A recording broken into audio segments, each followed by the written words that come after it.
Today I want to talk about climate change. Now my goal is to give you a more complete picture on climate change than what the mainstream media will tell you, which shouldn't be too difficult, honestly. Now I should say, although I am working on my PhD to become a scientist, I do not professionally study climate science, although my field of study does require a general knowledge of all scientific disciplines. What you're seeing in the background is my first attempt at a political cartoon, so let me know your thoughts. I tried to make Johnny Boy here look especially rodent-like. But without further ado, let's jump into climate change. First, I would like to talk about greenhouse gases, and I'm sure everyone's heard about greenhouse gases a million times. So I'll try to make this quick, and then we can go on to more interesting topics. So basically everything in the universe absorbs and releases radiation, which is basically just another word for light. And this released light is called thermal radiation because its color depends on the object's temperature. I've heard this before. You may have also some people trying to act all spiritual or something and say that humans are light bulbs. Well, these people are technically correct because everything in the universe is a light bulb because everything in the universe has a temperature. Most things emit infrared light, which is invisible to humans, but once something reaches extremely high temperatures, you can actually see it giving off light, such as a light bulb or the sun. Anyways, what happens is that the Earth absorbs light from the sun and then re-emits that light back out into space based on its temperature. Greenhouse gases in the atmosphere absorb some of that light that the Earth is trying to re-emit, and light has an energy, so this absorption by greenhouse gases basically has a warming effect. This really isn't too controversial because we can easily measure this in the laboratory. Basically, all you do is you have your sample of some material, or in this case a gas, and you shine a laser at the gas with a known power and light spectrum, and then you just measure that light spectrum after it passes through the gas, and based on that you can tell which wavelengths of light the gas absorbed. If you have any friend in academia or that's in college, you can honestly probably just ask them to verify this for you if you're in doubt on whether or not these gases actually have a warming effect. Yeah, it's really not too difficult. If you have any other questions on that, I'd be happy to help. Some other interesting thing about this is that actually, if we didn't have any of these gases, the world would be extremely cold and probably not habitable because there would be nothing there to capture the light that the Earth is emitting, so it would basically just be frozen. So it's pretty clear that global warming is man-made. Well, I should say it was man-made because it's not so simple anymore, which I will get into shortly.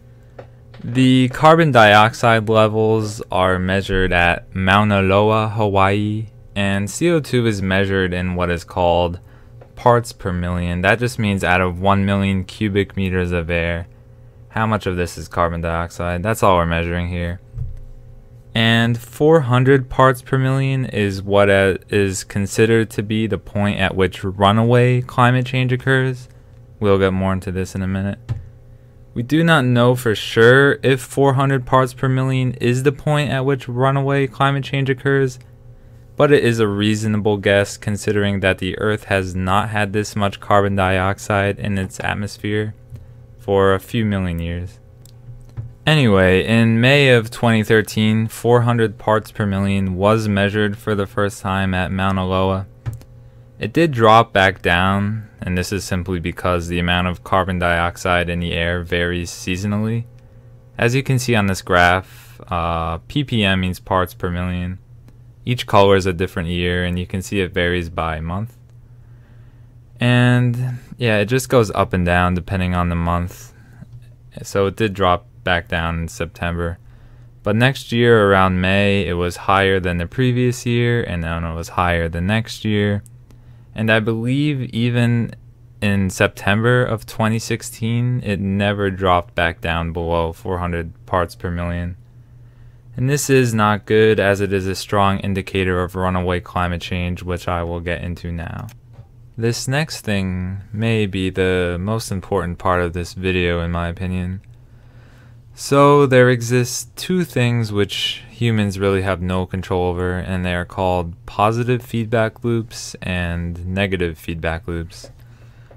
So a positive feedback is basically anything which accelerates climate change, while a negative feedback is anything which slows or, I guess, possibly even reverses it.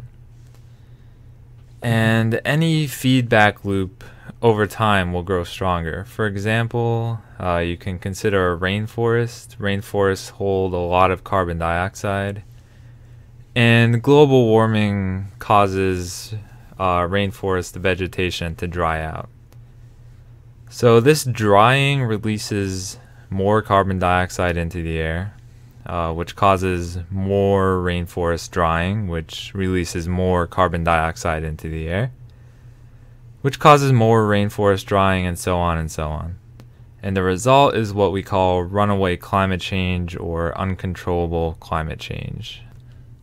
The most famous example of a positive feedback loop is probably the melting of polar ice. So this melting releases carbon dioxide and methane, accelerating global warming. Now, luckily for us, there exist negative feedbacks which basically reverse the effects of climate change. So for example, phytoplankton in the ocean consume carbon dioxide and release oxygen. So as the carbon dioxide levels increase, the phytoplankton population is also expected to increase. And the increased number of phytoplankton basically have the effect of bringing carbon dioxide levels back down.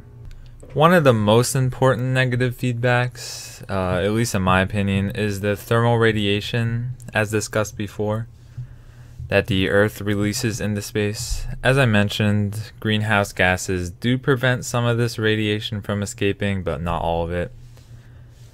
This release of radiation is governed by the Stefan-Boltzmann law, which you can see the equation on the screen here.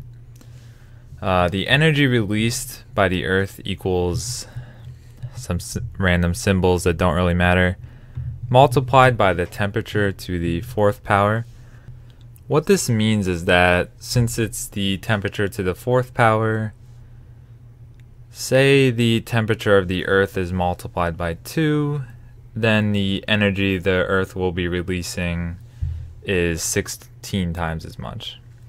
So even a small increase in the Earth's temperature causes the Earth to release massive amounts of energy out into space. This essentially makes it more difficult for the temperatures on Earth to increase, and may even put an upper limit on what the Earth's temperature can increase to. It's very important here that the energy released is orders of magnitude greater than the temperature increase. In addition to the negative feedbacks, there also exist what are called pumps. So pumps serve to pump greenhouse gases such as carbon dioxide out of the atmosphere and store them away. There are two main pumps, the solubility pump and the biological pump. The solubility pump is essentially just the ocean. About 75% roughly of released carbon dioxide is absorbed by and stored in the ocean.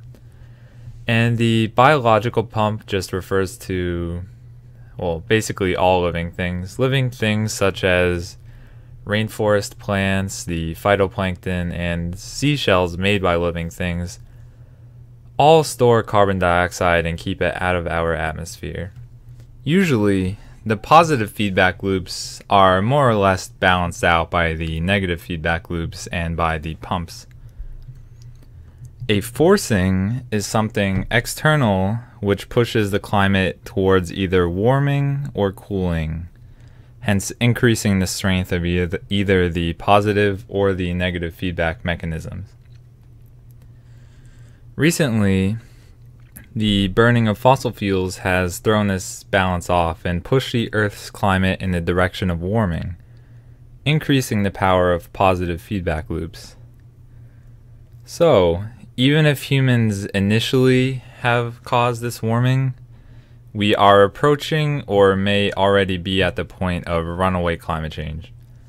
Essentially, the positive feedback loops, as suggested by the 400 parts per million measurements, are now so strong that even if humans stopped burning all fossil fuels, the Earth would still continue to warm. Now, I'm going to teach you how to spot a climate change propagandist. So, positive and negative feedback mechanisms are so prevalent today in terms of climate change that anyone who doesn't mention these when talking about climate change is most likely using propaganda and trying to deceive you for some political gain. 20 years ago, you could probably get away with blaming only humans for climate change, but anyone who continues to do that is most likely just using you and playing off of your emotions. So I'll finish off this video by going over some propaganda pieces I've seen recently related to climate change. So first of all, we have the man on your screen here, Johnny Boy. Now Johnny Boy recently did a segment on climate change, specifically the Paris Climate Agreement. As we all know, Trump recently pulled out of the Paris Climate Agreement. The Paris Climate Agreement is a very weak agreement. There's no set goals really. Each country can set their own goals and they don't even have to abide by their own set goals. It's not legally binding. It's really a pointless agreement pretty much, and as discussed, it really doesn't go far enough if you actually want to stop climate change, because as we went over, even if you stop producing all carbon dioxide, the positive feedback loops are so strong at this point that climate change will likely continue even without human involvement. So yeah, the Paris Climate Agreement is really weak and doesn't accomplish much. And Johnny Boy here did recognize that, yet he still argued that Trump should stay in it. This is a clear contradiction and is propaganda at its finest. Next is a very large liberal news station on YouTube. I don't really want to say who they are because I want plausible deniability in case I get flagged for bullying or something. But I mean, they start with a T. I'm sure you could figure out who it is. Recently, they caught on to the fact that chemicals and diet are causing a vast decrease in sperm count among men in Western countries. And one of the female hosts tried to claim that climate change was one of the contributing factors to this, despite the fact that climate change affects the entire Earth and this phenomenon is not seen across the entire Earth. Finally, Al Gore is coming out with his new movie called An Inconvenient Truth. Now, he put out a PDF talking point document that summarizes the movie, and I downloaded this. I had to read through it. He does actually identify a lot of the positive feedback loops, which is good.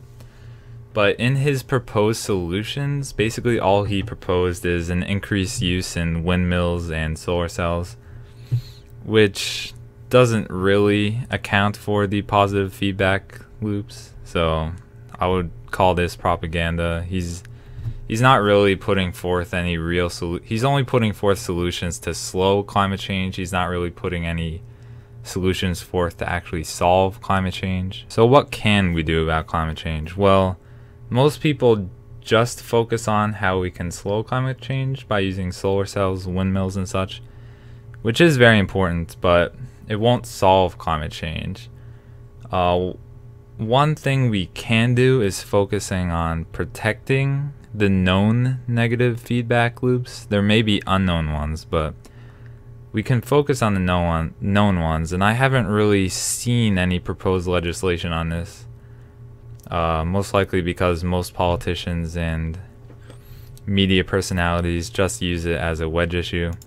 So for example, recently Japan has claimed that they plan on dumping a bunch of nuclear waste into the ocean.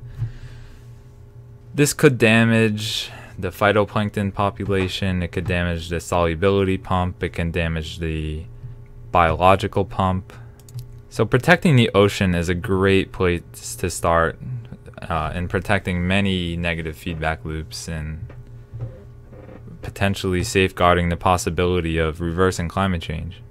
Brazil also opened roughly 800,000 acres of its rainforest up for logging recently. Now this is another clear example of not protecting negative feedback loops. We should be protecting the rainforests. All that logging them will do is release a bunch of carbon dioxide into the air. I do have great hope that climate change will be reversed because, as we know, the Earth temperatures are extremely high right now, but they have been this high in the past, even though millions of years ago. The Earth somehow managed to reverse climate change. We don't know how, but there may be some unknown negative feedback mechanism, or one we already have, that reverses this process. So I do have great hope for reversing climate change.